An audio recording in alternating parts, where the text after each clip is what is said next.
Hello, Hallmark Hot Takers, and welcome back to another episode of Hallmark Hot Takes with Heidi and Jason. This is episode 15 of season 3, so we're nearly halfway through. Halfway through. So close. We're not even close. So 15 is what? That's 5 weeks of movies? There's 31 movies, so we need to be at 15 and a half, really, to make this work. But we're not quite there. What was I saying? Welcome. Where we watch, rate, and review all the countdown to Christmas movies from the Hallmark Channel, and we rate them according to candy cane based rating system, from 1/2 candy cane all the way up to 5. Converge them together out of 10 candy canes. Yes, this is based on how much we liked or disliked this movie. And let me just take a moment to say it is the day before Thanksgiving. So happy Thanksgiving, everybody. Hopefully I'll get this posted by then. Let's hope so. Otherwise, that's going to look pretty stupid. So tonight's movie is When I Think of Christmas, starring Niall and Shenae Beech. So, as usual, rapid recap. So we're going to meet Sarah, who is a New York attorney who has come back to her hometown of Oak Crest for Christmas to help her mother move out of her family house into a condo. And she meets up with ex-flame Josh, who is in town from Nashville to produce the annual Oak Crest Christmas Bonanza. Lots of acts that he has to find to fill this show. And we find out that Sarah and Josh did not end on great terms about a decade before, because they were all set to make plans to go off to Nashville and sing and play music when Sarah up and decided that, I'm going to go to Yale instead. And she kind of ghosted. She didn't tell Josh her plan. She just left. And then she tried calling him, and he never called her back. And so they did not end on good terms. So when they meet up, it's a bit of frosty civility on both of their parts. Josh is clearly not over this. And we find out that Sarah has her mom, her father passed away when she was a baby. And her mom also used to be into music, but gave it up and helped convince Sarah to go to law school rather than follow Josh to Nashville, because, she had her heart broken by music, and, she had to scrape and save to make sure that her and Sarah had a good life after her husband passed away. And we find out that Sarah is not exactly happy being a very successful New York attorney. She's missing that spark. And Josh kind of picks up on that and basically tells her over and over again how huge of a mistake she made in going to New York, and how she will not have any joy in her life unless she does music. And this starts to, kind of peeve Sarah off a little bit. And so they kind of get into a fight or two. This all culminates in the Christmas Bonanza, at which concert. Sarah finds an old song that her father wrote for her mom before he passed away, and she wants to play it with Josh at the concert. And Josh is very into this, but he decides he's going to invite his agent to watch him perform, because we find out he's a little bit of a washed-up star himself. He's kind of washed out of Nashville after he tried to go out on his own. Sarah doesn't take kindly to him inviting his agent, and they fight about it, so she says, I'm not singing with you. Sing by yourself. So I'm going to go back to New York, and it's going to be great. So then at the concert, we find out that Josh actually is not going to sing her dad's song. He calls Sarah's mom, Anna, up on stage to sing her deceased husband's song, and it's very touching.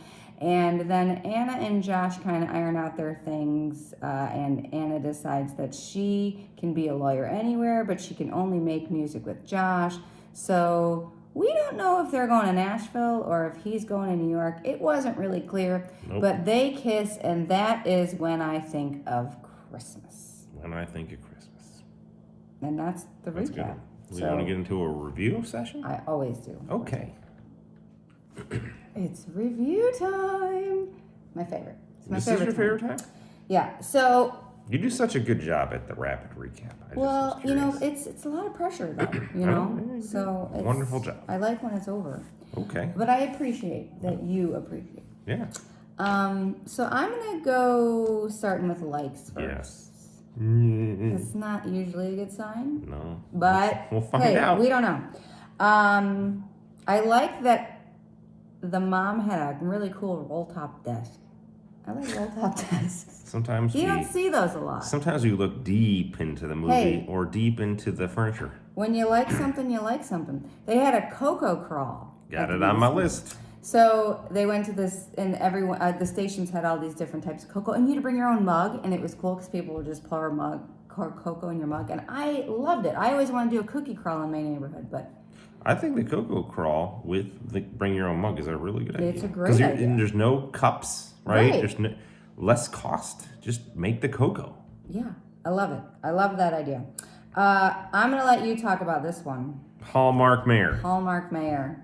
He plays the mayor in like a million. At different least Hallmark movies. 2 a season. At least. And he's done it at least 5 or 6 times. Yeah, he's the quintessential Hallmark mayor. He's great at it. He's great. He We wears don't the know. ugly sweater. He does really. It's amazing. So there is, like I said in my recap, a lot of frosty civility in between these two, especially on Josh's part. And I kind of dug it at the beginning because it wasn't all like, "Oh, I'm so happy to see you," and it's just like awkward. It was like kind of tension. I hate your face. Yeah, like get the hell out of town. Yeah. Yeah, it was I actually kind of like that a lot. I don't even want to see your dumb face. Like there's a point where like they're so at each other during this gingerbread contest where they're judging it. She's like, "Oh, I like 1." He's like, "I like 6." And the mayor's like, "Oh gosh, really? Just agree." He's like, "I picked 7." Yeah. So 7's the Hallmark winner. Mayor had to So fix it. Hallmark Mayor comes in clutch. Sarah does use the term "no good deed goes unpunished." Yeah. That's one of my favorite sayings. I like George. So George is the new sort of neighbor of Anna when she moves into the condo, the mom, and there's a romance brewing, and George is a pretty smooth dude. Yeah, I like George a lot. Very smooth. Gets his cabinets done in like a day. Yeah, he was great. Fantastic. I like that they had a lot of And it was good work. Like good quality craftsmanship. quality craftsmanship. Sarah pulls out all her dad's stuff, and he has a lot of old cassette tapes. Yeah, cassette tapes are cool. They I wish he had a Walkman. That would have been cooler. That would have been cool. Or a Discman. No, they're cassettes. I know. I'm just kidding. Walkman. Walkman. So I like the stage performance at the uncle's party, where it was clear that the mayor walked over to the piano, and like everyone was trying to get Josh and Sarah to play together. So the mayor walks over. He's like, "Oh, look, some sheet music. I wonder who we could have perform for us." And then the whole party starts chanting Sarah and Josh, and it was kind of funny. And I like that they sang a lot of Jesus music in this movie. Okay. I like the point where like they were excited about this Christmas tree being lit up, and then like spin around. And he goes right in for the kiss. Like midway through this movie, there's not even like a lot of romance to that point, but he goes right into this kiss. Yeah, they were very excited. He just went in for just it. did it. Get it done. Yeah. That's it. Well, you had some of my likes too. No, but that's Okay. shared likes. All not right. a lot of them. Dislikes.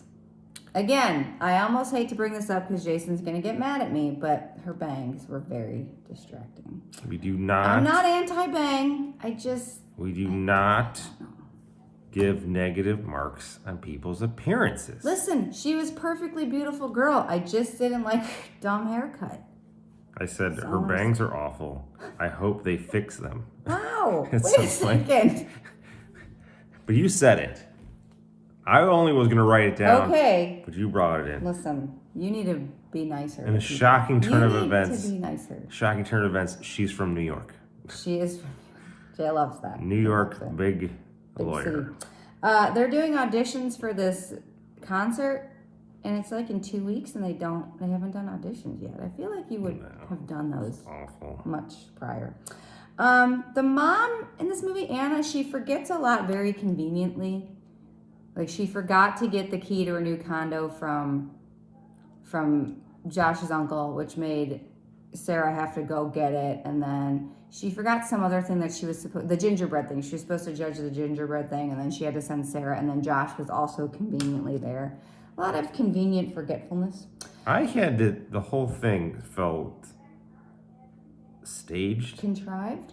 Awful writing. Whoa. And she was a horrendous singer. The mom? The mom. She was awful. She was an awful actress also. Wow. Whoa. It was all so Whoa. like fake and like it was so cringy. I will give you this. She's been in a lot of other stuff, and I've generally liked her in other things that I've seen her in for Hallmark. But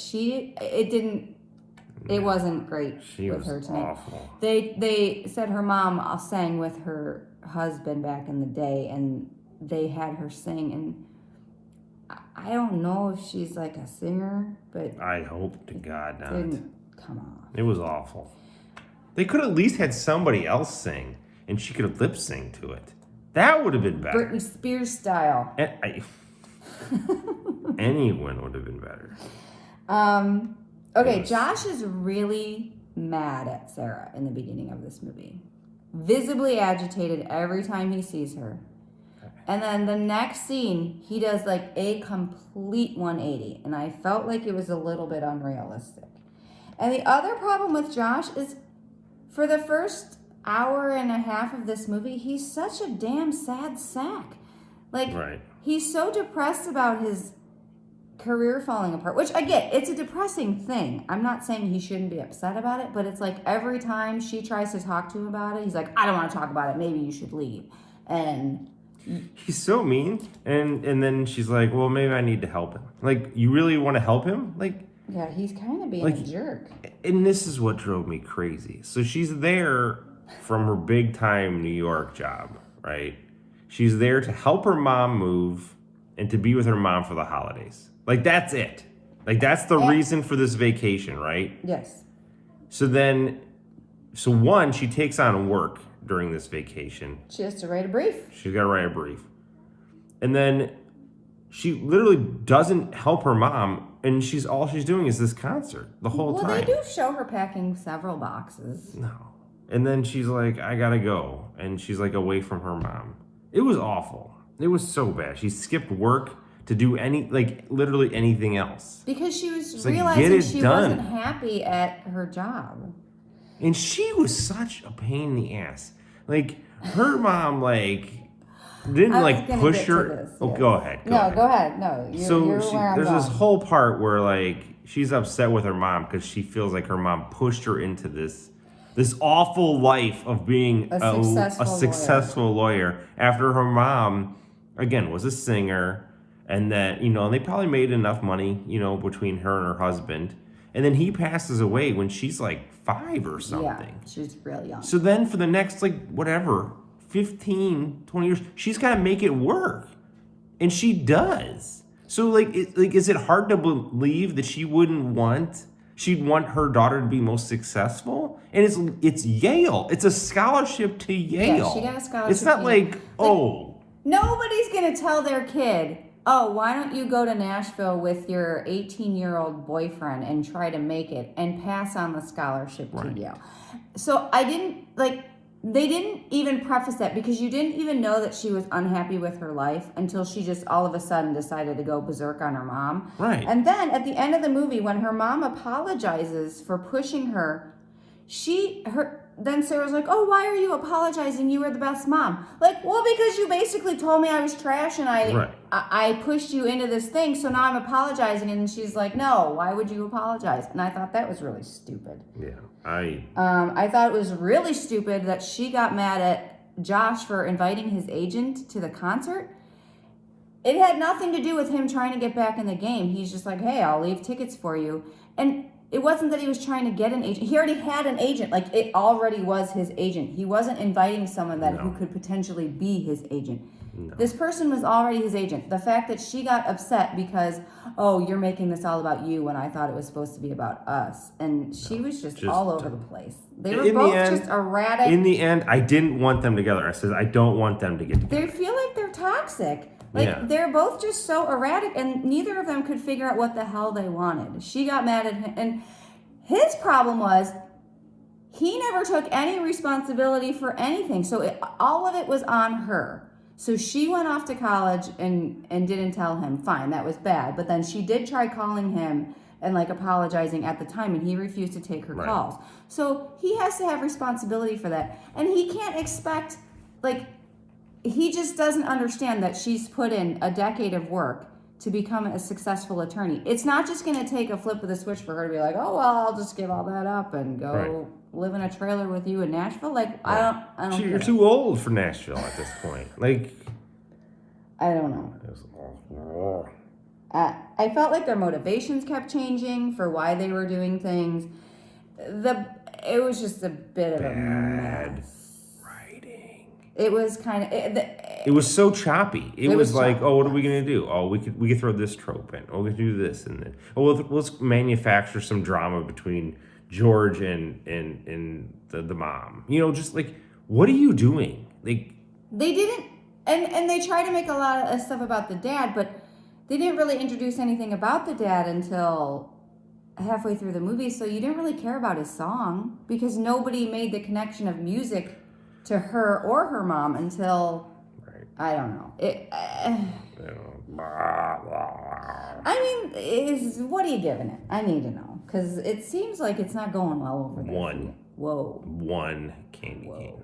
I did not like this thing at all. It's not like in the hell of candy canes for me. It's not a hell movie, I agree. But it's up there. The acting wasn't great. I don't think there was one character I really liked, which other than the mayor, but that can't count. Well, we like George. And George, this.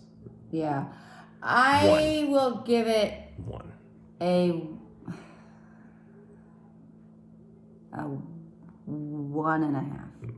I'm giving it a 1.5 because it had some Jesus music, cassette tapes, and George. And I actually started off liking their animosity. Yeah. And I thought it was just going to be better, and it wasn't. So 1.5. So 2.5. Wow, what a fall from flipping grace. No. We had a 10 yesterday. 10. That was amazing. It was. But it's not enough to put this in Hallmark Hot Takes Hell. No. So that's good. It's good. Because I didn't hate it. It wasn't the most awful thing I've ever seen. It was just not good. So, better luck next time. Yeah. Try again. Do better. Do better. You want to do a preview? Oh, wait. Okay. Preview time. Dun, dun, dun. All right. So the next movie on the list is My Southern Family Christmas, starring J.C. Elliott, Ryan Rotman, Moira Kelly. Who's that? Cutting Edge. Any Cutting Edge fans out there? Because I was a huge one back in, 92, I think? Great movie. Let's not date ourselves. And Bruce Campbell, I think. Bruce flipping Bruce Campbell. I am pretty excited about I don't know who these other two are. They look maybe like they're noobs to the Hallmarkers. So when invited to a Père Noël Christmas celebration in Louisiana, not New York. I'm getting Campbell, excited. a journalist, meets her estranged father and his new family for the first time. Ooh.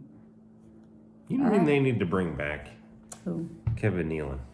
They do. Uncle frickin' Dave. That was fantastic. They do. I'm hoping that there's a little flavor of Bruce Campbell in that type of role in this movie. Yeah, we do need Kevin Nealon back. He was fantastic. Was that the sister swap? Yeah, that was great.